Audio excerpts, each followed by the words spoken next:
बंधुगण मोर नाम सोनाली। आज मु तुमको मो भाउज एवं आम घर को आसीथिबा भड़ाटियांक कहानी कहिबी। बंधुगण मु पूर्वरु कोल्हापुर रे मो माँ एवं भाई सहित रहुथिली। मु छोट थिबा बेले मो बापा आमको छाड़ी चली जाइथिले। मो भाई कंप्यूटर इंजीनियरी रो शेष वर्ष रे पढुथिला एवं मु BSSC प्रथम वर्ष रे पढुथिली। मो भाई तांकर इंजीनियरी समाप्त करिथिले एवं से कैंपस रे मध्य मनोनीत होइथिले। आमे समस्ते बहुत खुशी थिलु। एबे भाई पुणे किंबा मुंबई भली सहर रे चाकिरी करिबाकू जाउथिले। माँ भाईको खाद्यपेय विषय रे बहुत चिंतित थिले, कारण से पूर्वरु केबे एका सहर बाहरकू जाई नथिले। तेणु माँ भाईको विवाह करिबाकू निष्पत्ति नेइथिले। माँ झियो खोजिबा आरंभ करिथिले, किंतु भाई एते शीघ्र विवाह करिबाकू चाहू नथिले। तथापि माँको जीत आगरे से तांको बाट पाई पारिले नाही। माँ स्पष्ट भावरे भाईଙ୍କୁ कहिथिले जे जदि तुमे झियो पसंद कर तेबे ताकू विवाह कर। आमर कोनोसी असुविधा नाही, किंतु पुणे मुंबई जिबा पूर्वरु तुमको विवाह करिबाकू पड़िबो, नचेत मो इच्छा अनुसारे विवाह कर। भाईंकर कोनोसी प्रेमिका नथिला, तेणु से माँ को कहिले जे मु तुम पसंदर झियो को विवाह करिबी। किछि दिन परे माँ गोटे झियो को पसंद कले। तांको नाम थिला काजल। से बहुत सुंदर थिले। भाई मध्य तांको बहुत पसंद कले एवं विवाह स्थिर हेला। विवाह अनुष्ठित हेला एवं भाउज काजल आम घर को बधू भावरे आसिले। आमे समस्ते परिवार रे बहुत खुशी थिलु। माँ एवं मु खुशी रे भाई एवं भाउजंकु सहर को पठाइलु। किछि दिन एहिपरि बीती गला। गोटे दिन मो उपरे दुखर पहाड़ भांगी पड़िला। रास्ता पार हेउथिबा समय रे एक गाड़ी धक्का देबा परे मो माँ आमको छाड़ी चली गले। मो जीवन रे पुणी दुख आसिला, किंतु कुहा जाए जे काहार चली जिबा सहित जीवन थमी जाए नाही। वर्तमान मु एही घरे एका थिली, तेणु भाई मोते तांको सहित सहर को नेई गले एवं कोल्हापुर रो पुरुणा घर बिक्री करी सेठारे एक नूतन बंगला किनिले। एही बंगला बहुत सुंदर थिला। एथिरे 4टी कोठरी थिला, जहा मध्यरु आमे 3टी कोठरी व्यवहार करुथिलु, किंतु गोटिए कोठरी खाली पड़िथिला। भाउज कहिले जे आमे सेही कोठरी को भड़ा देबा उचित। एहा कोठरी को सफा रखिबो एवं आमे भड़ा मध्य पाइबु, जहा टिके साहाय्य करिबो। भाई भाउजर धारणा को पसंद कले। से जणे दलाल को कहिले जे आमको शीघ्र जणे भड़ाटिया दरकार। गोटिए सप्ताह मध्यरे आमे जणे भड़ाटिया पाइलु। तांको नाम थिला प्रकाश। से एपर्यंत अविवाहिता थिले। से बहुत सुंदर एवं देखिबाकू बहुत शक्तिशाली थिले। से जणे IT इंजीनियर थिले एवं सप्ताह रे केवल थरे किंबा 2 थर ऑफिस जाउथिले। से एका रहुथिले, तेणु भाई आम घरे तांको खाद्य व्यवस्था करुथिले। प्रकाश खाद्य पाई अतिरिक्त टंका देउथिले। मु तांको प्रकाश भाई बोली डाकुथिली। एबे मोर प्रथम वर्ष सरीगला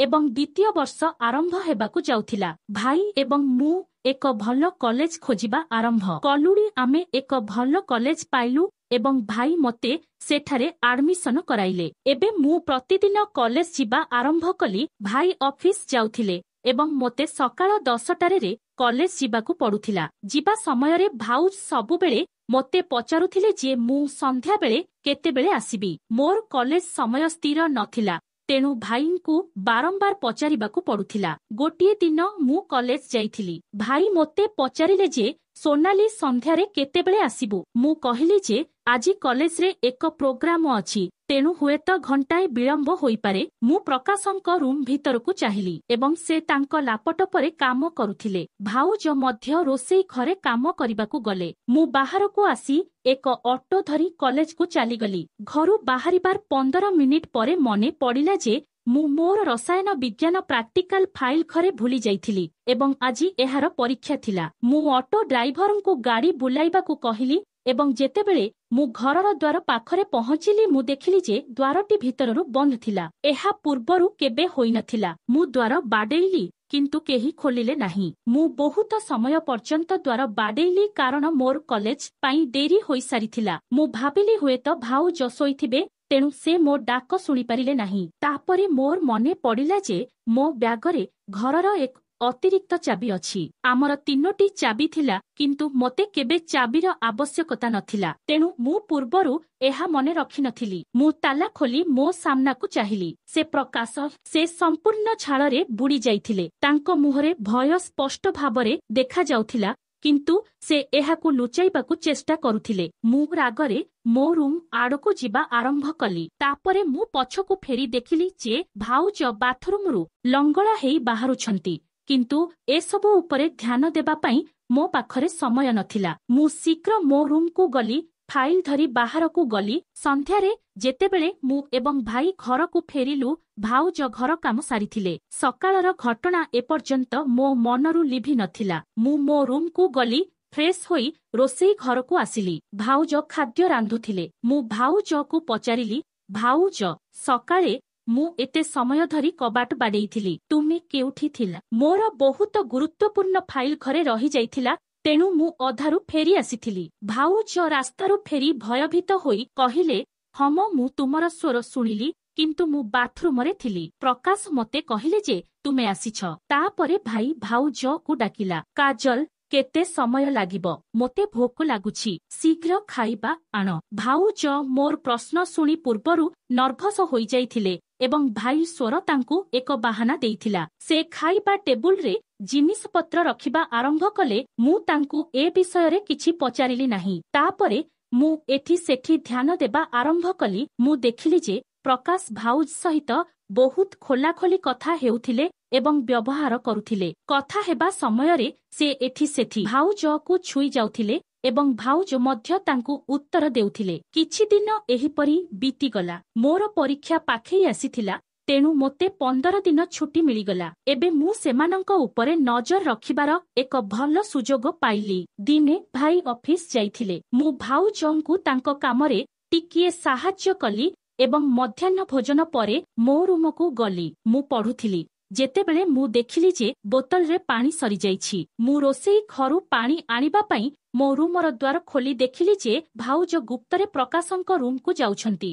ମୁଁ ସେଠାରେ କିଛି ସମୟ ଠିଆ ହୋଇ ସେମାନଙ୍କ ଆସିବା ପାଇଁ ଅପେକ୍ଷା କଲି, କିନ୍ତୁ 2 ଘଣ୍ଟା ବିତିଗଲା, କିନ୍ତୁ ସେ ବାହାରକୁ ଆସିଲେ ନାହିଁ। 4 ଘଣ୍ଟା ପରେ ଭାଉଜ ପ୍ରକାଶଙ୍କ ରୁମରୁ ଲଙ୍ଗଳା ହୋଇ ବାହାରକୁ ଆସିଲେ। ସେ ସମ୍ପୂର୍ଣ୍ଣ ଝାଳରେ ବୁଡ଼ି ଯାଇଥିଲେ। ତାଙ୍କ ଶାଢ଼ୀ ପଲ୍ଲୁ ଅଳିଆ ହୋଇଯାଇଥିଲା। ଏସବୁ ଦେଖି ମୋତେ ବହୁତ ଅଜବ ଲାଗିଲା। ଏବେ ଏହା ଏକ ନୀତିଦିନିଆ କାର୍ଯ୍ୟ ହୋଇଗଲା। ଯେତେବେଳେ ଭାଇ ଅଫିସ ଯାଉଥିଲେ ଏବଂ ମୁଁ ମୋ ରୁମକୁ ଯାଉଥିଲି, ସେତେବେଳେ ଭାଉଜ ପ୍ରକାଶଙ୍କ ରୁମକୁ ଯାଉଥିଲେ ଏବଂ କିଛି ଘଣ୍ଟା ପରେ ଲଙ୍ଗଳା ହେଇ ବାହାରକୁ ଆସୁଥିଲେ। ଏବେ ମୁଁ ସମ୍ପୂର୍ଣ୍ଣ ନିଶ୍ଚିତ ହୋଇଗଲି ଯେ ଏହି 2 ଜଣଙ୍କ ମଧ୍ୟରେ କିଛି ଭୁଲ ହେଉଛି। ମୋ ଭାଉଜ ଭାଇଙ୍କୁ ଠକୁଥିଲେ। ମୁଁ ବହୁତ ବିରକ୍ତ ଥିଲି। ଭାଇ ଭାଉଜ ପାଇଁ ଯାହା କରିନଥିଲେ। ସେ ଭାଉଜଙ୍କୁ ଏତେ ଭଲ ପାଉଥିଲେ। ସେ ଯାହା ମାଗୁଥିଲେ ତାହା ସେ ପାଉଥିଲେ। ସେ ତାକୁ ଯେଉଁଠାକୁ ଯିବାକୁ ପଡୁଥିଲା ସେଠାକୁ ନେଇଯାଉଥିଲା। ତେବେ ସେହି କୁକୁର ମୋ ଭାଇର ଜୀବନ କାହିଁକି ନଷ୍ଟ କଲା? ଏବଂ ପ୍ରକାଶଙ୍କ ଭିତରେ ଏପରି କ'ଣ ଥିଲା ଯେ ଭାଉଜ ତାଙ୍କ ସହିତ ମିଶି ଭାଇଙ୍କୁ ଠକୁଥିଲା? ଏବେ ମୁଁ ଭାଉଜଙ୍କ ସହିତ ଅଧିକ କଥା ହେଲି ନାହିଁ। ମୁଁ ନିଷ୍ପତ୍ତି ନେଲି ଯେ ମୁଁ ଉଭୟଙ୍କୁ ଉଲଗ୍ନ ଅବସ୍ଥାରେ ଧରିବି। ଗୋଟିଏ ଦିନ ମୁଁ କଲେଜ ଯିବାର ଅଭିନୟ କଲି। ମୁଁ ଭାଇ ବିଷୟରେ ବହୁତ ଚିନ୍ତିତ ଥିଲି। ସେହିପରି ମୋତେ ଭାଇ ସାମ୍ନାରେ ଭାଉଜର ପ୍ରକୃତ ଚେହେରା ବାହାରକୁ ଆଣିବାକୁ ପଡ଼ିଲା। ମୁଁ ଭାଉଜଙ୍କୁ କହିଲି ଯେ ମୁଁ କଲେଜ ଯାଉଛି। ଭାଉଜ ରୋଷେଇ ଘରେ କାମ କରିବାରେ ବ୍ୟସ୍ତ ଥିଲେ। ଏହାର ସୁଯୋଗ ନେଇ ମୁଁ ଗୁପ୍ତରେ ପ୍ରକାଶଙ୍କ ରୁମକୁ ଯାଇ ପରଦା ପଛରେ ଲୁଚି ରହିଲି। ପ୍ରକାଶ ଶୋଇଥିଲେ। ତାଙ୍କର ଗୋଟିଏ ସପ୍ତାହ ପାଇଁ ରାତି ଡ୍ୟୁଟି ଥିଲା, ତେଣୁ ସେ ସାରା ରାତି କାମ କରୁଥିଲେ ଏବଂ ଦିନରେ ଶୋଇ ରହୁଥିଲେ। କିଛି ସମୟ ବିତିଗଲା ଏବଂ ଭାଉଜ ପ୍ରକାଶଙ୍କ ରୁମକୁ ଆସି ତାଙ୍କୁ ଉଠାଇବାକୁ ଲାଗିଲେ। କୋଠରୀରେ ଅନ୍ଧାର ଥିଲା, ତେଣୁ ମୁଁ କିଛି ସ୍ପଷ୍ଟ ଭାବରେ ଦେଖିପାରିଲି ନାହିଁ। ଭାଉଜ ପ୍ରକାଶଙ୍କୁ ଉଠାଇ କହିଲେ, ପ୍ରକାଶ ଉଠିଯାଅ। ଦୁହେଁ ଚାଲିଗଲେ। ପ୍ରକାଶ କହିଲେ, ଭାଉଜ ତୁମେ ଆସିଛ। ମୁଁ ତୁରନ୍ତ ପରଦା ପଛରୁ ବାହାରକୁ ଆସି ଲାଇଟ୍ ଜାଳିଲି। ସାମ୍ନା ଦୃଶ୍ୟ ଦେଖି ମୁଁ ଆଶ୍ଚର୍ଯ୍ୟ ହୋଇଗଲି। ଭାଉଜ ବହୁତ ଛୋଟ ଏବଂ ଡାଏଟ୍ ପୋଷାକ ପିନ୍ଧି ଠିଆ ହୋଇଥିଲେ। ପ୍ରକାଶ ରୁମ୍ର ପଛ ଦ୍ୱାର ଖୋଲୁଥିଲେ। ମୋତେ ଦେଖି ଦୁହେଁ ଡରିଗଲେ। ମୁଁ ସେମାନଙ୍କୁ ପଚାରିଲି, ଏଠାରେ କ'ଣ ହେଉଛି? ପ୍ରକାଶ କହିଲେ, ଭାଉଜ ଏବେ ଲୁଚି ରହିବାର କୌଣସି ଲାଭ ନାହିଁ। ସତ କହିଦିଅ। ଭାଉଜ ମୋ ସାମ୍ନାକୁ ଆସି କହିଲେ, ସୋନାଲି, ପ୍ରକାଶ ଏବଂ ମୁଁ ସବୁବେଳେ ବଗିଚାରେ ଥିବା ଜିମ ଘରେ ଜିମ୍ କରୁ। ପ୍ରକାଶ ମୋତେ ବ୍ୟାୟାମ ଶିଖାଇଲେ। ଘରେ ଥିବା ସମୟରେ ମୋର ସ୍ୱାସ୍ଥ୍ୟ ଖରାପ ହେଉଥିଲା। ତୁମ ଭାଇ ମୋର ସ୍ୱାସ୍ଥ୍ୟ ଖରାପ ହେବା ବିଷୟରେ ଜାଣିପାରିବେ। ମୁଁ ଏହାକୁ ପସନ୍ଦ କରିନଥିଲି। ମୁଁ ତାକୁ ବାହାରେ ଜିମ୍ ଯିବା ବିଷୟରେ କହିଥିଲି, କିନ୍ତୁ ସେ ମୋତେ ଏକା ଯିବାକୁ ସ୍ପଷ୍ଟ ଭାବରେ ମନା କରିଦେଇଥିଲେ। ତୁମ ଭାଇ ମୋ ପ୍ରତି ଧ୍ୟାନ ମଧ୍ୟ ଦେଉନଥିଲେ। ସମସ୍ତଙ୍କ ସାମ୍ନାରେ ମୋ ସହିତ ଭଲ ବ୍ୟବହାର କରୁଥିଲେ ମଧ୍ୟ ସେ ଶୟନ କକ୍ଷରେ ମୋ ପାଖକୁ ଆସୁନଥିଲେ। ତେଣୁ ମୁଁ ଭାବିଲି ଯେ ଏବେ ମୋତେ ନିଜ ପ୍ରତି ମଧ୍ୟ ଧ୍ୟାନ ଦେବାକୁ ପଡ଼ିବ। ସେଥିପାଇଁ ମୁଁ ଏଠାରେ ପ୍ରକାଶଙ୍କ ସହିତ ଗୁପ୍ତ ଭାବରେ ଜିମ୍ କରୁଥିଲି। ସେ ଜଣେ ଭଲ ପ୍ରଶିକ୍ଷକ ମଧ୍ୟ, ତେଣୁ ସେ ମୋତେ ଜିମ ତାଲିମ ଦିଅନ୍ତି। କିନ୍ତୁ ତୁମ ଭାଇ ମୋତେ ଗାଳି ଦେବେ। ତେଣୁ ମୁଁ ତାଙ୍କୁ କିଛି କହିନଥିଲି। ମୁଁ ତୁମ ଭାଇକୁ ବହୁତ ଭଲ ପାଏ ଏବଂ ମୁଁ କେବଳ ତାଙ୍କ ପ୍ରେମ ପାଇଁ ଏସବୁ କରୁଛି। ସେତେବେଳେ ମୋତେ ଲାଗିଲା ଯେ ଭାଉଜ ସତ କହୁଛନ୍ତି। ମୁଁ ଭାଉଜଙ୍କୁ କ୍ଷମା ମାଗିଲି ଏବଂ କହିଲି, ଭାଉଜ ମୋତେ କ୍ଷମା କର, ମୁଁ ଭୁଲ ବୁଝିଥିଲି। ଭାଉଜ କହିଲେ, କିନ୍ତୁ ତୁମେ ଏ ବିଷୟରେ ତୁମ ଭାଇକୁ କିଛି କୁହ ନାହିଁ, ନଚେତ୍ ସେ ମୋତେ ଗାଳି ଦେବେ। ଠିକ ସମୟ ଆସିଲେ ମୁଁ ନିଜେ ତାକୁ କହିବି। ମୁଁ ଠିକ ଅଛି କହି ମୋ ରୁମକୁ ଗଲି। ଏବେ ମୁଁ ଏସବୁ କଥାରେ ଧ୍ୟାନ ଦେବା ବନ୍ଦ କରିଦେଲି। କିଛି ଦିନ ଏହିପରି ବିତିଗଲା। ଗୋଟିଏ ଦିନ ଭାଇ ଅଫିସ କାମ ପାଇଁ 2 ଦିନ ପାଇଁ ବାହାରକୁ ଯାଇଥିଲେ। ଦିନଟି ଅପରାହ୍ନ ଥିଲା ଏବଂ ମୁଁ ମୋ ରୁମରେ ପଢୁଥିଲି। ହଠାତ୍ ଭାଇର ଫୋନ ଆସିଲା। ସେ କହିଲେ, ତୁମ ଭାଉଜ କେଉଁଠି ଅଛି? ମୁଁ ବହୁତ ଦିନ ହେଲା ତାକୁ ଫୋନ କରୁଛି, ସେ ଫୋନ ଉଠାଉନାହିଁ। ତାକୁ ଫୋନ କର, ମୋତେ ତାଙ୍କ ସହିତ କିଛି ଗୁରୁତ୍ୱପୂର୍ଣ୍ଣ କଥା କହିବାକୁ ପଡ଼ିବ। ମୁଁ ଭାଉଜର ରୁମକୁ ଗଲି, କିନ୍ତୁ ସେ ସେଠାରେ ନଥିଲେ। ମୁଁ ଭାବିଲି ହୁଏତ ସେ ଜିମ ଯାଇଥିଲେ। ମୁଁ ଭାଉଜକୁ ଖୋଜି ଜିମ ଆସିଥିଲି। ମୋ ସାମ୍ନାରେ ଦୃଶ୍ୟ ଦେଖି ମୋ ପାଦ ତଳୁ ମାଟି ଖସିଗଲା। ଭାଉଜ ଏବଂ ପ୍ରକାଶ ଜିମ ନାମରେ ସବୁ ପ୍ରକାରର କାମ କରୁଥିଲେ। ମୁଁ ସେମାନଙ୍କୁ ଖରାପ ଅବସ୍ଥାରେ ଦେଖିଲି। ଭାଇକୁ କିଛି କହିବାର ଆବଶ୍ୟକତା ମନେ କଲି ନାହିଁ। ଏସବୁ ଦେଖି ମୋତେ ବହୁତ ଅଜବ ଲାଗିଲା। ମୁଁ ବାହାରକୁ ଆସି ଭାଇକୁ କହିଲି ଯେ ଭାଉଜ ବଜାରକୁ ଯାଇଛନ୍ତି, କିଛି ସମୟ ପରେ ଫୋନ କର। ମୁଁ ବଗିଚାରେ ଲୁଚି ରହି ଭାଉଜ ବାହାରକୁ ଆସିବାକୁ ଅପେକ୍ଷା କଲି। କିଛି ସମୟ ପରେ ଭାଉଜ ଲଙ୍ଗଳା ହୋଇ ବାହାରକୁ ଆସିଲେ ଏବଂ ପ୍ରକାଶଙ୍କ ରୁମର ପଛ ଦ୍ୱାର ଦେଇ ଘର ଭିତରକୁ ଗଲେ। ଭାଉଜଙ୍କ ଅବସ୍ଥା ବହୁତ ଖରାପ ଥିଲା। ସେ ରାତିରେ ମୁଁ ଶୋଇପାରିଲି ନାହିଁ। ମୁଁ ମୋ ଭାଇର ସଂସାର ଭାଙ୍ଗିବାକୁ ଚାହୁଁନଥିଲି। ଏସବୁ ପ୍ରକାଶଙ୍କ ଯୋଗୁଁ ହେଉଥିଲା। ମୁଁ ଭାବିଲି ଯେ ଏବେ ପ୍ରକାଶଙ୍କୁ ଏହି ଘରୁ ବାହାର କରିବାକୁ ପଡ଼ିବ।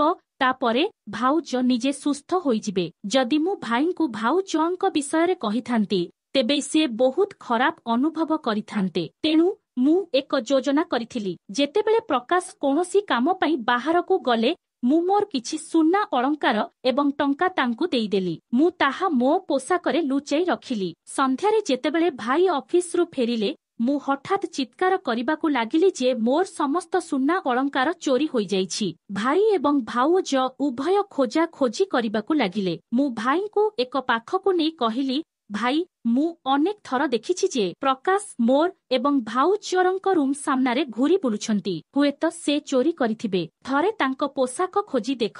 ଭାଇ କହିଲା, ଠିକ ଅଛି, କିନ୍ତୁ ଏଥିପାଇଁ ଆମକୁ 3 ଜଣଙ୍କ ପୋଷାକ ଖୋଜିବାର ଅଭିନୟ କରିବାକୁ ପଡ଼ିବ, ଯାହାଦ୍ୱାରା ପ୍ରକାଶ ଖରାପ ଅନୁଭବ ନ କରେ। ମୁଁ କହିଲି, ଠିକ ଅଛି। ଆମେ 3 ଜଣ ପରସ୍ପରର ପୋଷାକ ଖୋଜିବା ଆରମ୍ଭ କଲୁ। ଯେତେବେଳେ ଭାଇ ପ୍ରକାଶଙ୍କ ରୁମକୁ ଗଲା, ସେ ଏବଂ ଭାଉଜ ପ୍ରକାଶଙ୍କ ପୋଷାକରେ ମୋର ଅଳଙ୍କାର ପାଇଲେ। ପ୍ରକାଶ କହୁଥିଲେ ଯେ ସେ ଅଳଙ୍କାର ଚୋରି କରିନାହିଁ, କିନ୍ତୁ ଚୋର ସମାନ କଥା କହୁଛି। ଶେଷରେ ଭାଇ ପ୍ରକାଶଙ୍କୁ କୋଠରୀରୁ ବାହାର କରିଥିଲା। ଏହାପରେ ଭାଇ କାହାକୁ ଭଡ଼ାରେ ରଖିଲେ ନାହିଁ। ଭାଉଜ କିଛି ଦିନ ଚୁପ ରହିଲେ, କିନ୍ତୁ ଭାଇଙ୍କ ପ୍ରେମ ଯୋଗୁଁ ସେମାନଙ୍କର ସମ୍ପର୍କ ପୁଣି ଆରମ୍ଭ ହେଲା। ବନ୍ଧୁମାନେ, ମୁଁ ଯାହା କଲି ତାହା ଠିକ କି ଭୁଲ କମେଣ୍ଟରେ କହିବେ। ଯଦି ଭିଡିଓଟି ଆପଣମାନଙ୍କୁ ଭଲ ଲାଗିଲା, ତାହେଲେ ଭିଡିଓକୁ ଲାଇକ୍ ଏବଂ ଚ୍ୟାନେଲକୁ ସବସ୍କ୍ରାଇବ କରିବେ। ବେଲ୍ ଆଇକନକୁ ଦବାଇବା ଭୁଲିବେ ନାହିଁ। ପୁଣି ଆଉ ଥରେ ଦେଖା ହେବ ଆଉ ଏକ କାହାଣୀରେ। ଧନ୍ୟବାଦର ନମସ୍କାର।